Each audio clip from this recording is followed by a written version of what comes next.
این بشکه کود امپیکاست. کود امپیکا تمام ضایعات میوه‌جات،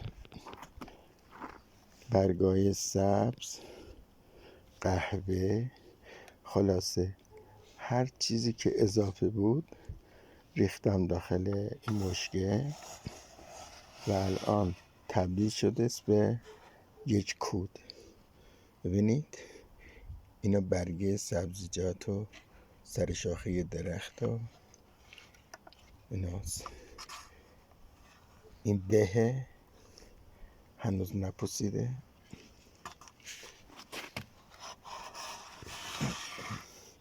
انار، پوسته انار،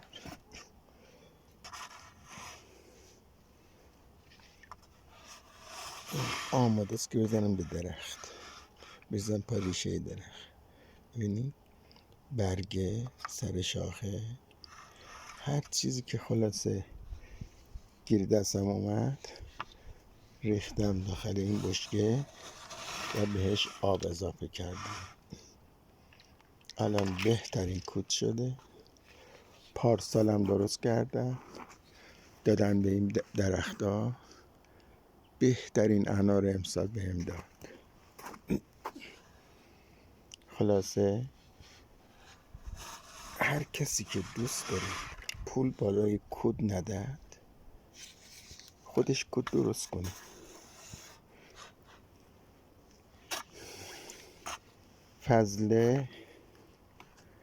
فضله کبوتر، فضله مرغ، اون کود مرغ، کود کبوتر بریزین داخل یک کیسه گونی پلاستیکی نصفه نپر، بندازید توی همچین بشکه‌ای 100 لیتری 220 لیتری و پر آبش کنید و مثل این یه چوب بزنین داخلش، همیشه بزنید رو سر گونی بره پایین بیا بالا، هی همیش بزنید.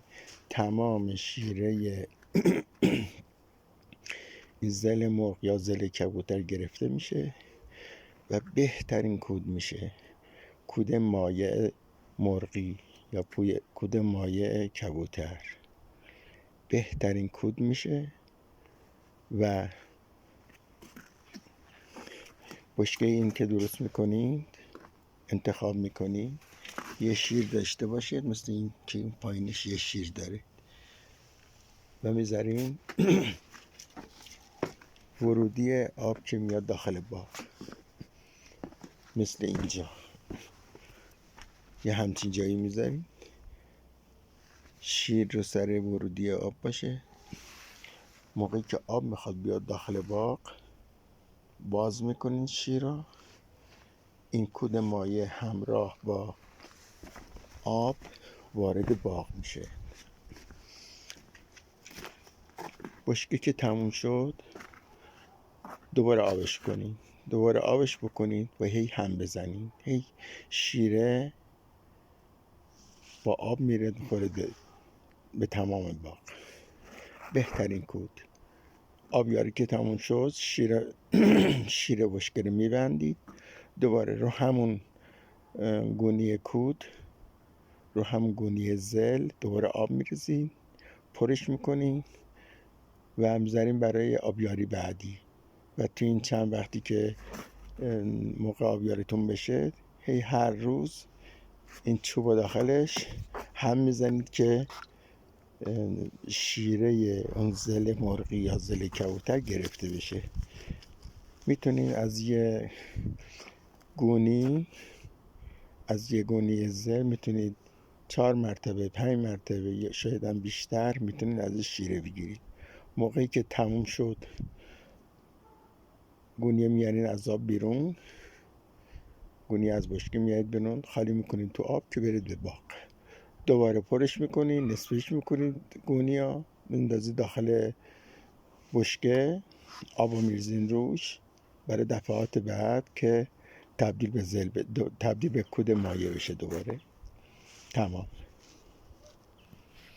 در ضمن سابسکرایب یادتون نره. کامنت هم برام بذارین. قلب سفیدم برام قرمزش کنید. انشالله که موفق باشید.